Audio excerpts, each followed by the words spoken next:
Hi guys, it's Jess from Honest Fiction and welcome back to my channel. So today I'm going to be sharing the top 10 spiciest books I read in 2022.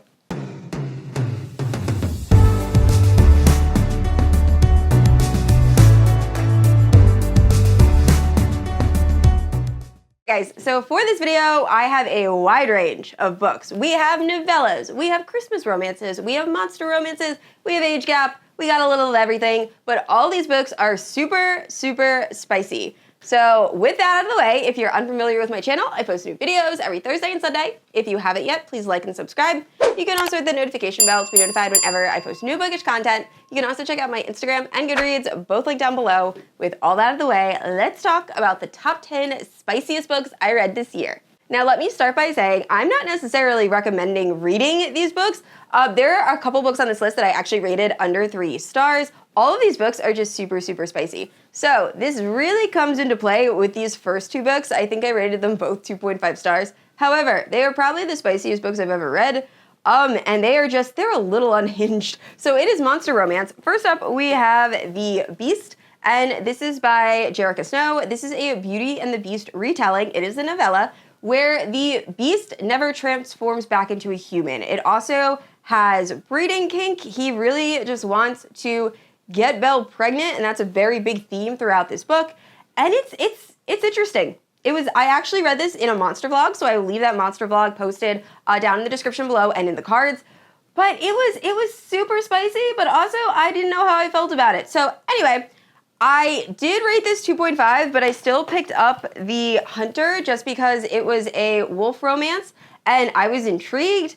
Oh my goodness, this one was something. So this is following a woman that ends up being kidnapped by a wolf who also kind of has a breeding kink. That might be like a theme throughout these books.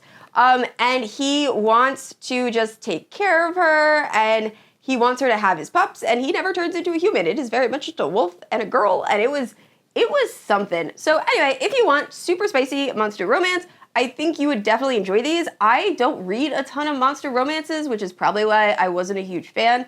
But yeah, they were a time, and they were super, super spicy.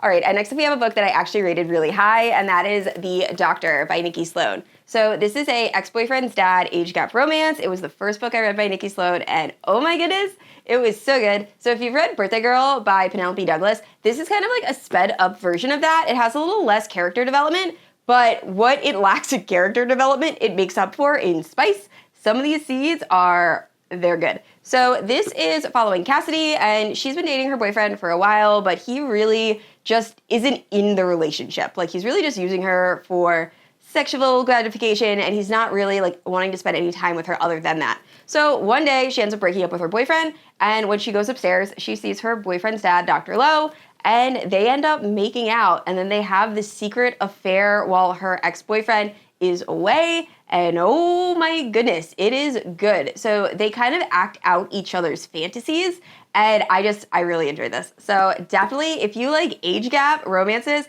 this is one of my favorites, and I can't wait to read more by Nikki Sloane.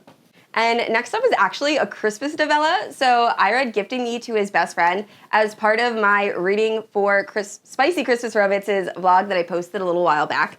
And this is by Katee Robert. So I've read a decent amount by Katee Robert. However, this might be one of the spiciest, if not it's up there. I think maybe some of her Disney books are a little bit more spicy. But wow, this is really just this couple that ends up getting snowed in during Christmas with the husband's best friend. And it's just like a menage a trois, and they all kind of just have this relationship, and they have this affair during Christmas. And you find out a little bit about their history, but this is mostly it's just a good time. So I did really enjoy this. It was super, super spicy. And yeah, it was good. So definitely one of the spiciest books I read. And if you want a very spicy Christmas romance, I would definitely pick up Gifting Me to His Best Friend. All right, so this next book is one of my absolute favorite books by Giana Darling. Actually, I guess it's 2 books. It's a duet. The Enslaved Duet. Oh my goodness, this book is super dark. Check trigger warnings, but I loved it. We are following Cosma, and her father has made some really poor gambling decisions, and he's in really bad debt. So he ends up selling his 18-year-old daughter, who's like trying to become a model, to Alexander Davenport, who is this, I believe he's a lord or an earl, and he's living in this like isolated castle. and he has Cosma be his submissive or like sex slave. And it is their story, and whoa, dark, super dark. But I really enjoyed it. I really like the first book a little bit more than the second book. Second book is a little bit more action, and we do a decent time jump. First book is just Alexander and Cosma's relationship, and it was so good, super spicy, BDSM, submissive, dominant type relationship, and I really loved it. Definitely one of the spiciest reads I've read this year. All right, and next up is actually a fantasy romance novella, and that is The Never King by Nikki St. Crowe. So this is the first book in a 3-book series, and we are following one of the descendants of Wendy Darling. So now our main character feels like her mother is insane. Her mother has been telling her whole life that she's worried she's gonna be kidnapped by Peter Pan.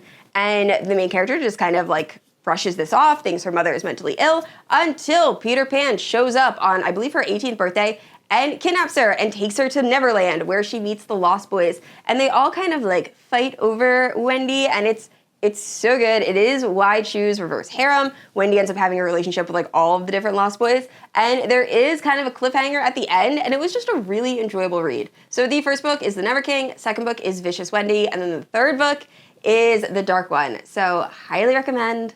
So good, and just the perfect amount of spice.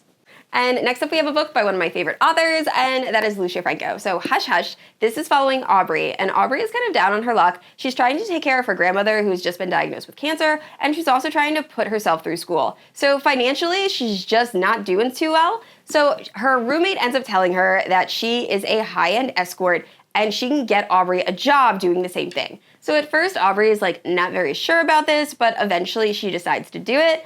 And it is her experience being a high-end escort. And then she ends up meeting this client that she just cannot get over, although it is completely forbidden for her to actually date her clients. So it is their romance, it's age gap, it's forbidden.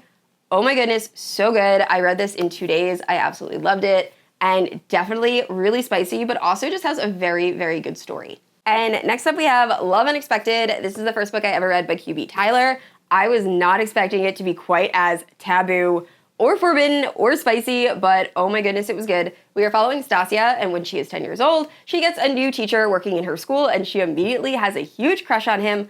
Unfortunately for her, he ends up marrying her mother, so now he is her stepfather. So for the next, I think, like 7 or 8 years, they just go on living their lives. She really only looks at him as a stepfather, and obviously he sees her as his stepdaughter. Until Stasia's mother ends up tragically dying, and now they are alone and just trying to get over their grief and help each other, and that healing turns into a sexual relationship, and it goes from there. So definitely check trigger warnings. This is super taboo, but I really enjoyed it. I cannot wait to read more books by QB Tyler. This was definitely one of my favorite reads of the year. And next up, we have The Ritual by Shantel Tessier. I read this at the beginning of the year. Wow, secret society, college, new adult romance, check trigger warnings, also crazy dark. But this is following these boys that attend this college, and they kind of become like hitmen throughout their 4 years at this university. And once they reach like the top level, they are gifted a girl that becomes their submissive. So we're following Riot, who's like our main character, and he ends up getting Blakely as his submissive, who's actually was dating one of the other guys in the university. So it's kind of all over the place, super dark, very, very spicy.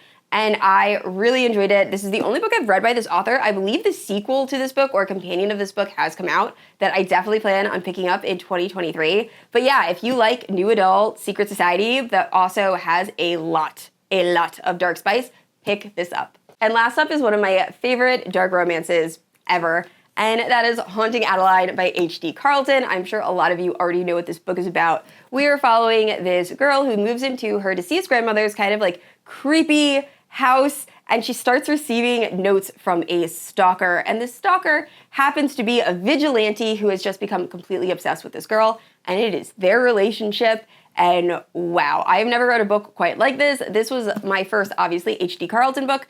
The second book, Hunting Adeline, is a lot darker than this first book, and I feel like that's hard to do because this book is super dark, but the second book takes a turn, so definitely check trigger warnings before going into either. But I love this book, and I loved Zane, the love interest. Oh my goodness, he is one of my top. So anyway, Definitely love this and definitely recommend picking it up. All right, guys, so those were the spiciest books I read in 2022. Please let me know down in the comments below, what is your absolute favorite spicy romance? And I said this already, I post new videos every Thursday and Sunday, and if you haven't yet, please like and subscribe. I will see you all next week. Bye.